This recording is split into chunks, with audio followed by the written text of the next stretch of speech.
Y vamos a comenzar con un tema que tiene que ver más con la familia.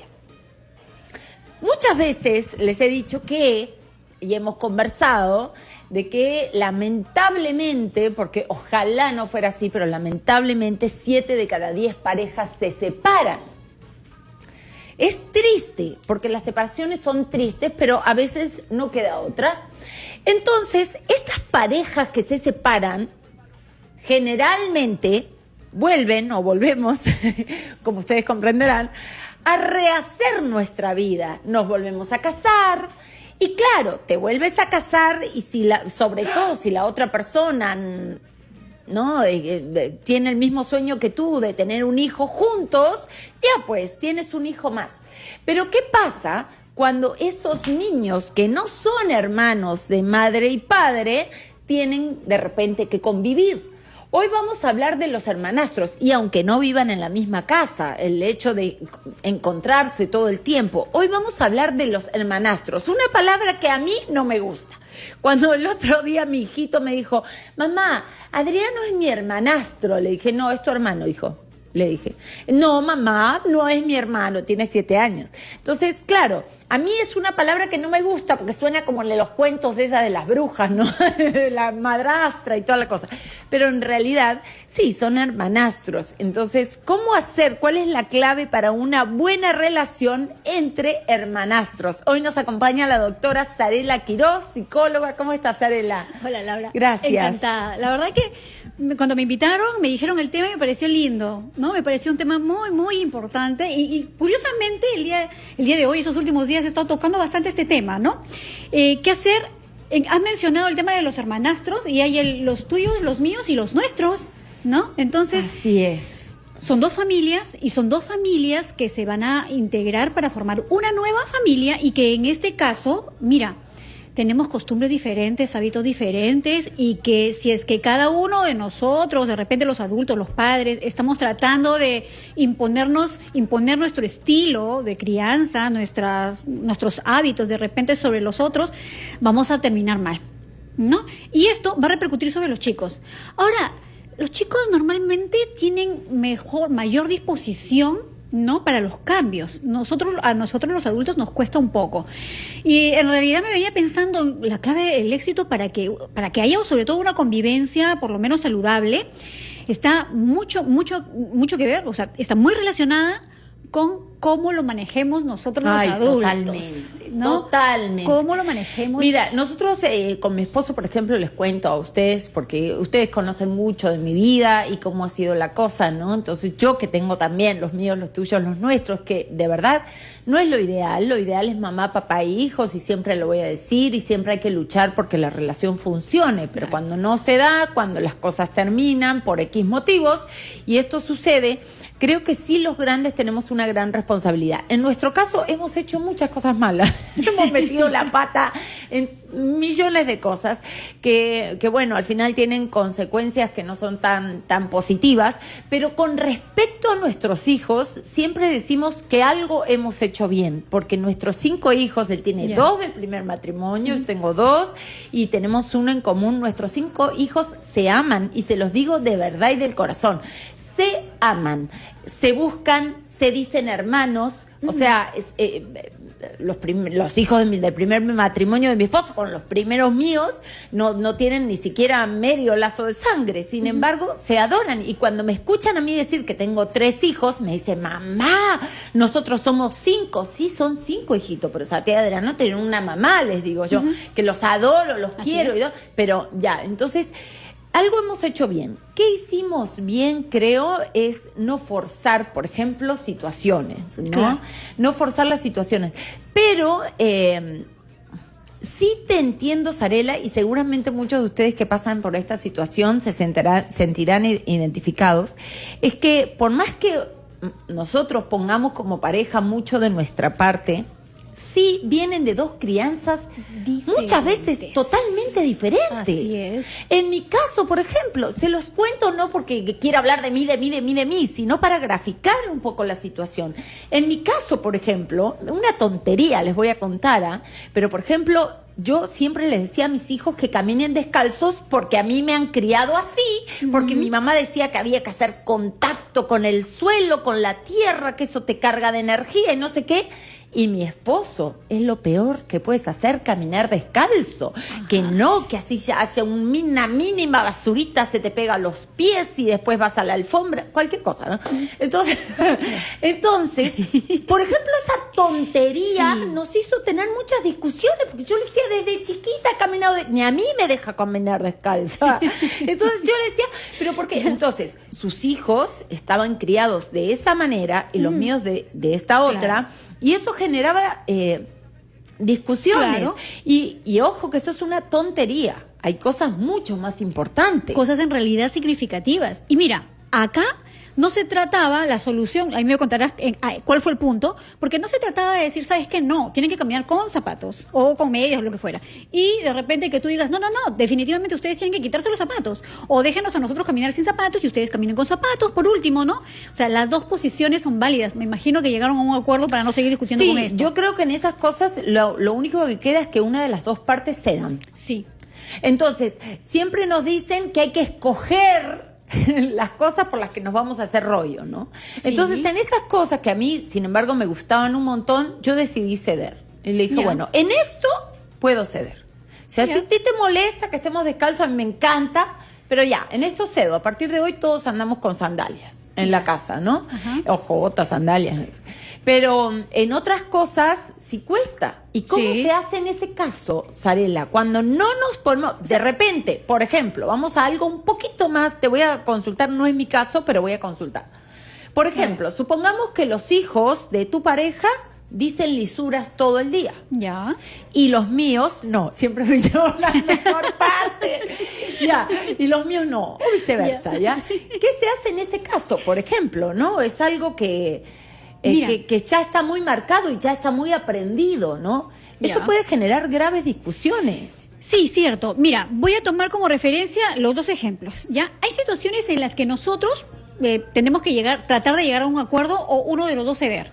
Pero hay también situaciones en las que quizá, pues definitivamente no lleguemos a un acuerdo exacto y vamos a finalmente concluir en un punto de equilibrio que es un ceder que finalmente los dos van a ganar. Claro. Bien. Entonces, en este caso, por ejemplo, puntualmente con el tema de las lisuras, yo creo que debemos tratar de definir primero nosotros los adultos un punto que sería importante viendo a nuestros hijos en sociedad. Por ejemplo, vamos a analizar quién no dice lisuras o cuántas personas dicen lisuras. De repente puede hacerlo, pero si nosotros estamos en la mesa, estamos sentados, estamos almorzando, por favor, yo no quiero escuchar esto. O sea, vamos a respetarnos. O sea, en algunos puntos sí se puede imponer nuestra forma de pensar. Claro, o sea, hay que tratar, como te digo, de negociar esto en la medida de lo posible. Ahora, si esto te afecta a ti tremendamente, imaginemos que, bueno, tú dices, ¿sabes qué? No, yo en mi vida he escuchado lisuras, mis padres jamás dijeron una lisura, a mí me molesta muchísimo escuchar una lisura y cada vez que lo escucho yo me pongo, pero mal, no puedo evitarlo, entonces, ¿sabes qué? Esto es algo muy significativo. Es un tema que ya no es negociable. Claro, entonces digamos. No es negociable, entonces le tocará a él ceder en ese punto. Claro, conversar con sus hijos y decirle, mira, ¿sabes qué? Cuando estamos acá dentro de casa, les voy a pedir que ustedes se controlen, que se regulen. Fuera de casa podrán utilizar las palabras que quieran, pero acá no. Otro tema que me parece muy importante, y te lo voy a plantear, Zarela, y quiero que ustedes piensen también, luego vamos a abrir líneas y nos vamos a la pausa. Luego de la pausa me respondes. A mí me parece fundamental que, por ejemplo, si los hijos de mi pareja hacen algo mal, su papá les llame la atención. Y si son mis hijos los que han metido la pata, soy yo la que le tengo que llamar la atención. Y en todo caso, si a él le molesta algo de mis hijos o a mí me molesta algo de sus hijos, hablarlo en privado entre nosotros y llegar a un acuerdo. Pero eso de que de repente él venga a llamarle la atención, ay, ¿por qué hicieron esto? Que no sé qué, o yo a sus hijos, a mí me parecería súper incómodo, que va a generar roces, no me gusta. Me lo respondes después de la pausa. Después, ahí con los puntitos. No sé si estoy equivocada o no, pero que te vengan a llamar la atención a tus hijos, claro. molesta, pues, ¿no? Pero bueno, la doctora nos va a decir si es correcto o incorrecto. Nos vamos a la pausa. 212-5353. Llámanos y consulta con la doctora Zarela Quiroz. Ya volvemos. Aquí seguimos en confianza y de verdad que cuando una pareja se separa, rehace su vida, tienen más hijos y los chicos son hermanastros, ya no son hermanos de mamá y papá, sino que tienen un lazo de sangre por el lado de la mamá o por el lado del papá. Muchas veces puede generar discusiones, enfrentamientos, roces, celos. Por eso hoy estamos hablando de cuál es la clave para una buena relación de hermanastros. Y antes de recibir las llamadas al 212-5353, le decía a la doctora Zarela Quiroz que a mí me parece que si, por ejemplo, tú, hombre, tienes tus hijos y ella tiene sus hijos y van a convivir, y los chicos también van a convivir, si tus hijos meten la pata en algo, pienso yo, debería ser tú el que le llama la atención. Y si los hijos desde ella son los que meten la pata, ella les llama la atención. No sé si estoy en lo cierto. A ver qué nos dice la doctora. Laura, en realidad es un punto básico de partida importante. Me parece que partiendo de, si yo soy madre, estamos padre, bueno, mi esposo y yo, mis hijos cometen una falta, entonces sí, debo ser yo directamente. Pero es que a veces también nos vamos al otro lado y se supone que yo, madre, soy la única que le va a llamar la atención a mis hijos y de repente en un momento en que yo no estoy, cometen una falta y entonces mi esposo, mi pareja, como que no pudiera intervenir ahí cuando la falta es evidente. Yo creo que acá es importante. Si yo no estoy y meten la pata, claro que tiene alguien que llamarles la atención, ¿no? Se espera, además, partiendo de los estilos y los parámetros de cada persona, ¿no? De estilos de crianza, que de repente pueden haber situaciones en las que yo no considero que haya una falta y mi pareja sí. Y entonces, quizás yo no le llame la atención y él espere que yo le llame la atención, claro. Y entonces y si interviene ahí va a haber un problema entre nosotros. Por eso es importante que los padres en este caso se pongan de acuerdo. No van a en realidad hacer una lista exacta, pero por lo menos de algunas cosas, por ejemplo. Puntos importantes. Y cuando de repente yo veo algo que no me parece como para llamarle la atención y mi pareja sí, entonces aparte, efectivamente, un momento a solas, un ratito, ¿sabes qué? Y lo conversamos. En lo posible, ¿no? En lo posible esto totalmente fuera, ¿no? Y si es que wow, ¿sabes qué? La situación del momento, o estábamos en el auto, nos estábamos yendo y alguien sacó la mano por la ventana, qué sé yo, y bueno, pero estamos estacionados, no hay ningún problema, pero él considera que no, que nunca se debe sacar la mano por la ventana, que es peligroso, que es un riesgo, entonces, sacarse la mano por la ventana, o sea, que haya una especie de una clave como para que puedas observar y puedan conversar ustedes de repente con respecto a eso, ¿no? Y si es que va a hacer alguna observación, si es que el padre o el progenitor no lo ha hecho, entonces hacerlo de una manera muy, muy sutil, ¿no? Claro, entiendo. Es decir, es que hay temas y temas, ¿no? Hay temas importantísimos donde son realmente para llamarle la atención a los chicos y para una larga conversación y tal vez hasta una sanción por lo que han hecho, ¿no? Entonces, en ese caso sí, obviamente considero que es la madre de sangre, digamos, o padre el que tiene que llamar la atención. Pero si son tonterías del día a día, dejaste la refri abierta, qué sé yo, obviamente, son tonterías del día a día que sí se puede hacer, que se puede tocar, ¿no? Ahora, también, desde la perspectiva de cada uno va a tener una manera de repente de ver las cosas. Ahora, yo creo que acá, una de las claves es tener en cuenta que el progenitor es quien debe interferir directamente, bien, y que la otra persona puede servir de respaldo.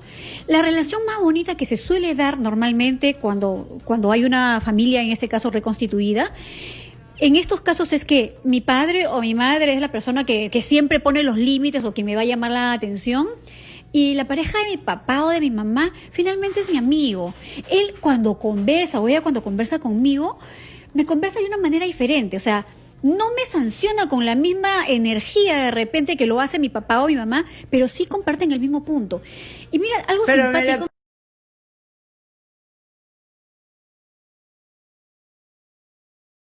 Explica más bonito. Claro, ¿no? Y algo simpático es que, por ejemplo,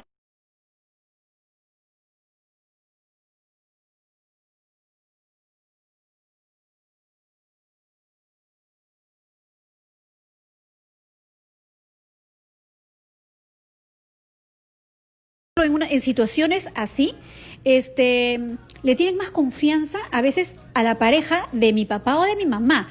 ¿Por qué? Porque a veces como no estamos involucrados al 100% dentro de ello, entonces le podemos aconsejar u orientar como amigos, ¿no? Un poco más relajado. Claro, digamos, un poco más sin relajado. tanta tensión. Sí, en ellos mismos, ¿no? En ellos mismos baja un poco la ansiedad, te cuento esto, te cuento lo otro, ¿no? Entonces, y escuchan con mayor disposición también. Muy bien, muy bien. A mí me parece terrible cuando escucho casos de padrastros, madrastras que les pegan a los chiquitos, que los maltratan, ¿qué es eso? Por Dios, Claro. Ahí yo creo que la otra parte, el padre o madre de sangre, tiene que poner los límites. Siempre. Se termina, te hago la cruz, te vas de mi vida si maltratas a mis hijos. Claro, yo considero que hay 3 puntos básicos que debemos tener en cuenta siempre en la convivencia de los hermanastros, que es los horarios, rutinas y hábitos que tenemos para tratar de, obviamente, homogenizar. 1.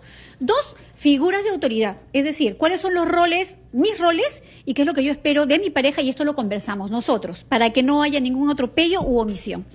Y lo último tiene que ver con el respeto al padre o a la madre que no está.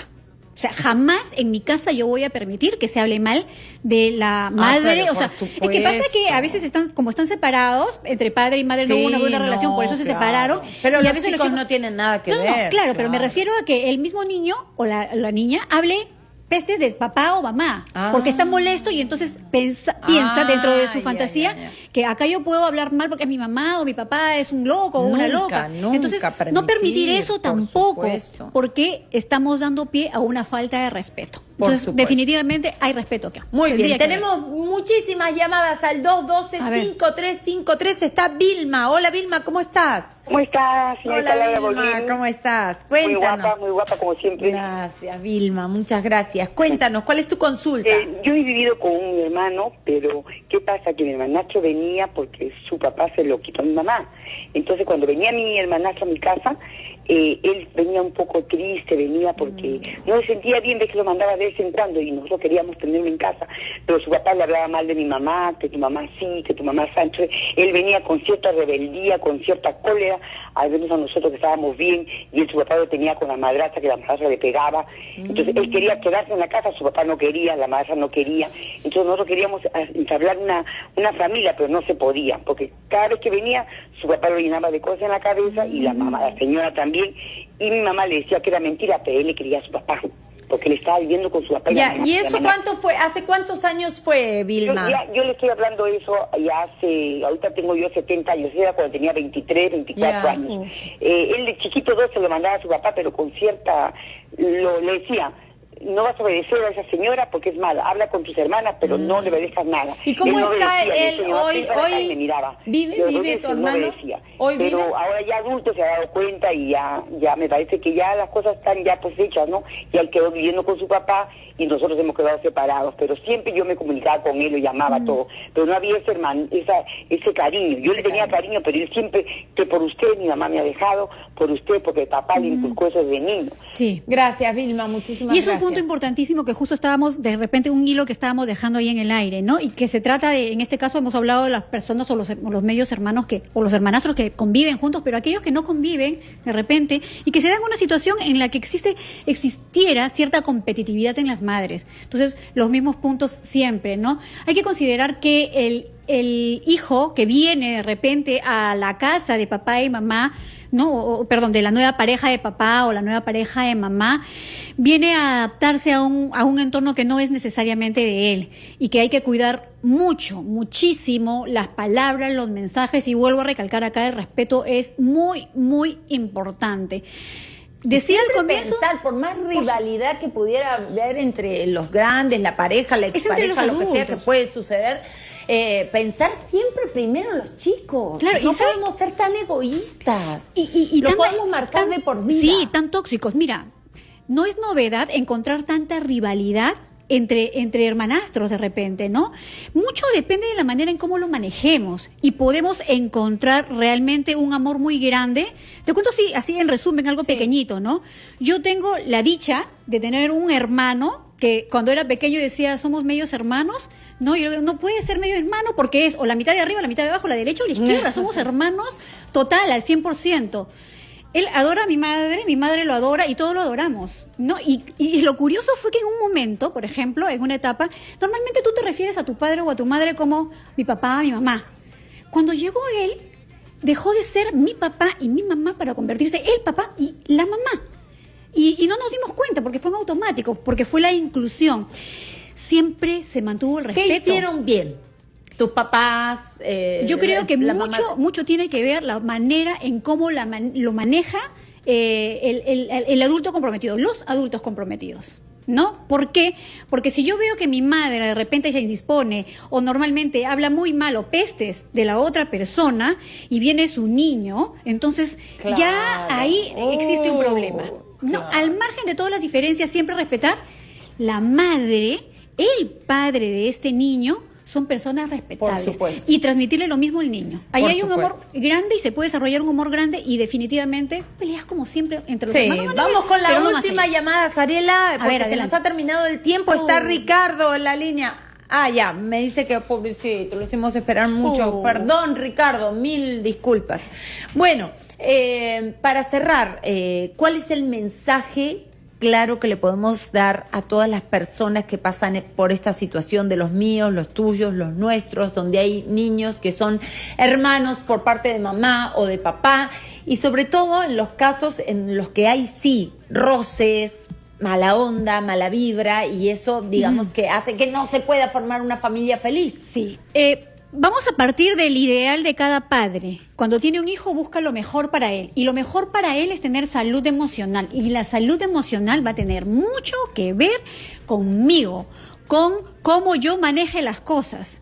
Y tengo que respetar, porque para un hijo su padre y su madre siempre van a ser valiosos y a mí me toca respetar esto, siempre. El respeto hacia la otra persona, el coordinar con mi pareja de repente, coordinar todos en familia y establecer normas, reglas, límites y roles. Básicamente eso y bueno, podemos tener una convivencia saludable. De eso se trata. Muy bien, gracias. Muchísimas gracias a la doctora Sarela Quiroz. Ustedes ya la conocen, es psicóloga y la pueden ubicar ¿en qué número? Bueno, al 461-2918 en la sede de Pueblo Libre y al 521-6906 en la sede de Los Olivos al centro. Yo puedo, si no nos buscan en la página web, Yo puedo. En Facebook, sí.